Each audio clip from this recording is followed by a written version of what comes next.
मुल्क भर में जो सिचुएशन है वेदर की, बारिशों की और बारिशों से आने वाले फिर सैलाब की। एक बार फिर हम तो कराची में बैठ के कराची को रो रहे थे, लेकिन खैबर पख्तूनख्वा में बारिश और सैलाब से मुख्तलिफ हादसात में अमवात की तादाद 400 से तजावुज़ कर चुकी, जबकि 250 से ज़ायद अफराद इसमें ज़ख्मी हुए हैं। ओके, और इसके अलावा घरों को नुकसान पहुंचा है, फसलों को नुकसान पहुंचा है और लाखों नहीं बल्कि करोड़ों में ये नुकसान गया है। कल डेरा इस्माइल खान में शदीद आंधी और तूफान देखने में आया था, जिसके बाद बताया गया है कि 10 अफराद लुकमाए अजल बने और इसके अलावा 5 अफराद डेरा इस्माइल खान, जबकि 3 का ताल्लुक तहसील पहाड़पुर से बताया गया है। इसके अलावा एक बड़ी तादाद अबाउट 47 अबव लोग बताया जा रहा है कि वो इसमें ज़ख्मी हुए। इनमें से भी 3 की हालत तशवीशनाक बताई जा रही है। जो आपने नुकसान की बात की ना, घरों की और फसलों की, उसमें लाइव स्टॉक भी जोड़ लीजिए, ठीक है ना, क्योंकि इन इलाकों में जो इन लोगों का जरिया माश है वो उनका लाइव स्टॉक है, वो उनकी गायें और भैंसें हैं और बकरे हैं।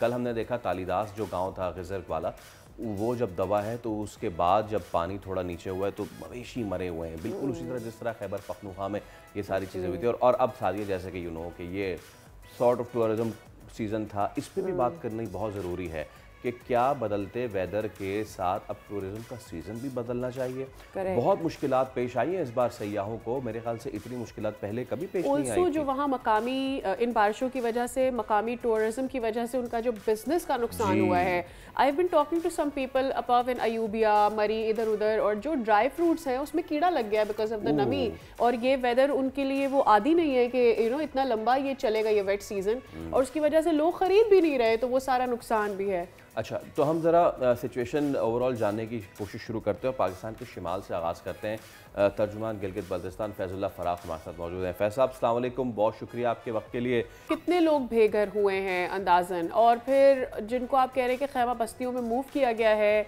या खैमा बस्ती बनाई है, वो लोग वहाँ पहुँच कैसे रहे हैं? क्योंकि ऑब्वियसली रास्ते तो सारे ही टूट फूट का शिकार हैं, रास्ते तो रहे ही नहीं बल्कि यूँ कह लें। देखिए, वहाँ पे जो खेमा बस्ती है वो तो उसके साथ मुत्तसिल इलाके में बनाई गई है, जुड़ा हुआ इलाका है, लेकिन यहाँ से जो चीज़ें हम पहुँचा रहे हैं, गागुच हेडक्वार्टर्स है, वो तो वहाँ पे जा सकती है, वहाँ तक पहुँचाने के लिए सड़क खुली है।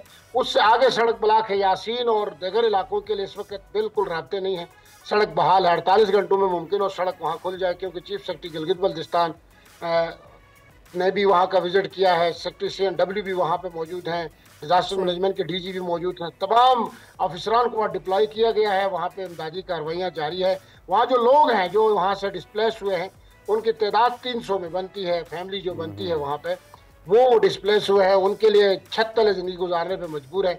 मैं खुद 2 दफ़ा विजिट कर चुका हूँ, कल भी हम वहाँ पे थे, वहाँ कोशिशें हैं, लेकिन उनके लिए मुतबादिल विलेज का बहुत ज़रूरी है, जिसके लिए वज़ीर आला गिलगित बल्तिस्तान ने कमिट किया उनके साथ कि आपके लिए मुतबादिल विलेज बनाएंगे। खेमा बस्तियों पर तो जिंदगी भर वो नहीं रह सकते, बिल्कुल। इसलिए वफाकी हुकूमत से भी हमने बात की है, वज़ीर आज़म पाकिस्तान से भी हमारी इस्तदा है, गुजारिश है कि इसमें हमें असेस्ट करें कि मुतबादिल विलेज यहाँ पे हम बना लें इन लोगों के लिए, ताकि अपनी ज़िंदगी को आगे चला सकें। अच्छा फैज़ साहब, जो आपने बात की थी उस चरवाहे की, इन इलाकों में हमारा जो अर्ली वार्निंग सिस्टम है वो चरवाही होते हैं जो कि हाई एल्टीट्यूड पे बैठे होते हैं, और इस तरह की कोई चीज़ होती है तो फिर वो नीचे इत्तला करते हैं। शरीर रहमान साहबा ने ये क्लेम किया था कि जी हमारा जो वहाँ का इंस्टॉल्ड अर्ली वार्निंग सिस्टम है उस वजह से तलीदास गांव बचा, लेकिन मुझे बताइएगा कि वो चरवाहा उसने एक बहुत ही अहम किरदार अदा किया इसमें। एक तो चीज़ ये, और दूसरा ये कि उसके लिए इनाम वगैरह का कोई ऐलान किया है? हमें फेसबुक वगैरह पे सुनने में आ रहा है कि जी सिर्फ 10,000 रुपये का ऐलान किया।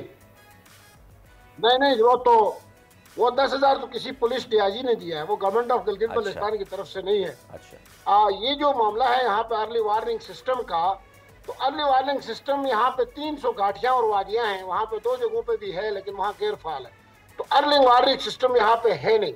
शरीर रहमान साहब को शायद किसी ने मिसकम्युनिकेट किया था, या किसी ने गलत बताया था, या अपने तौर पर कहा, ये मालूम नहीं है, लेकिन वो बात गलत है, क्योंकि अर्ली वार्निंग सिस्टम यहाँ पे नहीं है।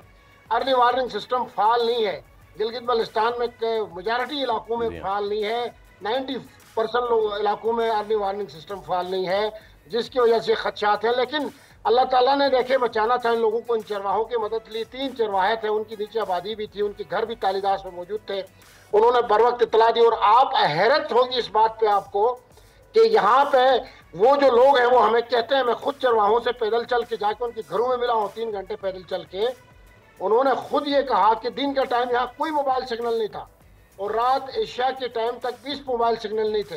कहते हैं कि रात को यहाँ मोबाइल सिग्नल आया है। तो अंदाजा लगाएं ये एक मेरिकल था अल्लाह की तरफ से। और फिर वो बंदा जिसको नीचे गांव में इतला दी गई, वो एक मौलवी साहब है नजीमुल हसन, वो कहता है कि मैं रोज मोबाइल बंद करके सोता था और उसी दिन मैंने मोबाइल बंद नहीं किया, ऑन करके सोया, फिर मुझे बेल आई, मैं उठा। ये सब जो है ना एक डिवाइन था, अल्लाह ताला ने बचाना था।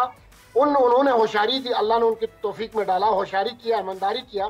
गवर्नमेंट ऑफ गिलगित बल्तिस्तान ने उनके लिए बड़े इनाम का ऐलान किया है। सब्सक्राइब करें और बेल दबाएं ताकि कोई खबर रह न जाए।